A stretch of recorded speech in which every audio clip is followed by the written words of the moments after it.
Okay, magandang gabi po sa inyong lahat. Pagpalain po tayo ng Panginoon at ito pong mapapanood ninyo ang aking puntok sa Christ the King Parish ni Ninang Lydia Street, BF Homes, Caloocan District 1. Now, mga kapatid, at ang gospel po natin dito ay Mark chapter 6 verse 7 hanggang verse 13. Ito po ay nung nakaraan pa po ito, noong July 12, araw po ng Biyernes. Para panoorin po natin ang video ito at huwag niyo po kakalimutan na mag-like, mag-shares, mag-follows at mag-comments. God bless po sa inyong lahat. Pagpalain po tayo ni Yahweh El Shaddai. Yung palakpak na para sa Diyos! Amen! Yung palakpak na para sa Kanya! Palakpak na nagpagkalak ng kalooban! Palakpak na nagpupuli! Palakpak ng taong nagpapasalamat sa kapangyarihan ng kapangyarihan ni Yahweh El Shaddai. Everybody say, thank you, Lord, for your goodness today. Amen. Sabi mo sa ating mga kapatid. Sabi mo sa kapatid mo, sabi mo kapatid. Humanda ka. Ngayong araw na ito, may gagawin si El Shaddai sa buhay mo. El Shaddai. Amen. Dapat naniniwala, purihin ang Panginoon. Purihin ang Diyos. Okay, pwede po tayo magsundo, mga kapatid ko kay Kristo. At dito, bago sila sinundo, mga kapatid ko kay Kristo, para maunawaan mo natin, binigyan po sila ng kapangyarihan. Sabi niyo, kapangyarihan. Kayo naniniwala ba kayo meron kayong kapangyarihan?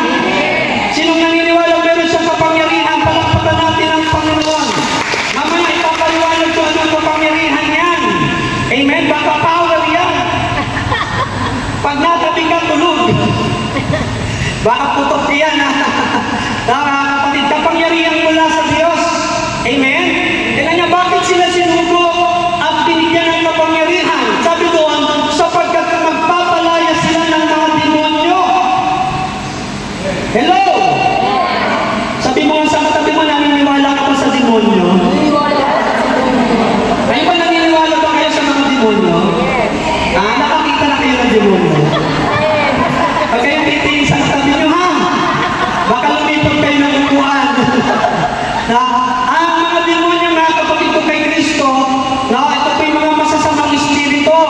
Saan niyo mababasa yan? Para maging biblical tayo, mababasa niyo sa episode chapter 6, verse 10 hanggang verse 12. Para maunawaan mo natin lahat naman ng yes, Lord. Lahat ng tumugon sa Panginoon, binigyan ka ng kapangyarihan ng Diyos, hindi para matalo, hindi para malupit, hindi para malugmok. Hello! Kundi para magtagumpay. Amen. Palakpakan natin ang Panginoon. Maliwanag ko kayo kung binigyan ng kapangyarihan. Amen. Gusto niyo namang malaman kung anong kapangyarihan ito? Nakasulat po sa Mark chapter 16 verse 17. Kapangyarihan sa pangalan ni Jesus. Amen po? Sabi ng Mark chapter 16 verse 16 hanggang verse 17, ang sinumang sumampalataya ay magkakaroon ng ganitong uri ng tanda at kapangyarihan. Ang sabi ng 17, in my name, sa pangalan ko, magpapalaya sila ng mga demonyo. Hindi po pangalan ng Brother Warren, tatawanan lang po kayo. Maliwanag po pangalan ni Jesus. Sabi nyo, Jesus. There's a powerful name in the name of Jesus. Palakpakan po natin ang Panginoon. Sa pangalan ni Jesus. Amen po? Noon nagpapalaya sa mga at binigyan tayo ng karapatan gamitin ang pangalan ng buntong na anak ng ating tagapagligtas. Amen po? Mga kapatid ko kay Kristo. Romans chapter 1 verse 16. Pangalawang kapangyarihan na mga kapatid ko kay Kristo. Sabi doon, hindi ko ikinahihiya ang mabuting balita. Amen po? Bakit? Sabi ni Apostol San Pablo sa mga taga-Roma, sapagkat ito ang kapangyarihan ng Diyos. Amen! Anong sabi ni San Pablo? Ang mabuting balita ang kapangyarihan ng Diyos. Amen po? Kaya po tayo nag-aaral ng salita ng Diyos para matuto po tayo. Para magamit po natin ang kapangyarihan ng Diyos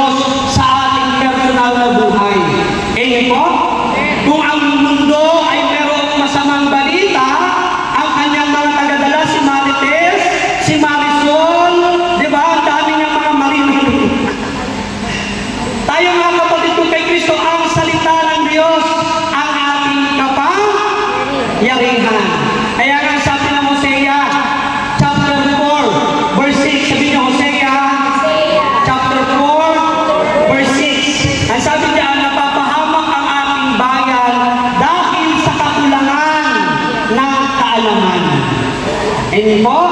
Totoo naman yun.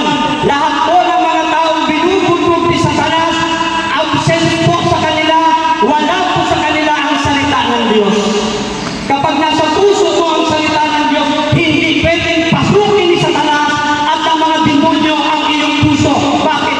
Occupy ng salita ng ating Panginoon. Purihin natin ang Panginoon. Amen? Kaya mahalaga po yung mga kapatid yung salita ng Diyos na pinapakinggan po natin, pinapakinggan, pinadigest sa isipan, at inilalagay sa puso. Amen po? Holy Spirit. Sabi nyo nga po, power of the Holy Spirit. Saan nakasulat yan?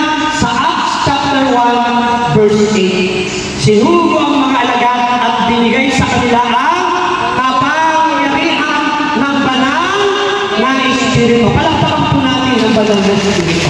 Na siyang ikatatlong persona ng ating Diyos, equality in God, brothers and sisters, co-creator ng Panginoon, co-powerful, na gaano kapangyarihan ng Diyos, gayon din ang anak, gayon din ang Espiritu Santo. Kasi 3 in 1. Iisang Diyos na may tatlong persona.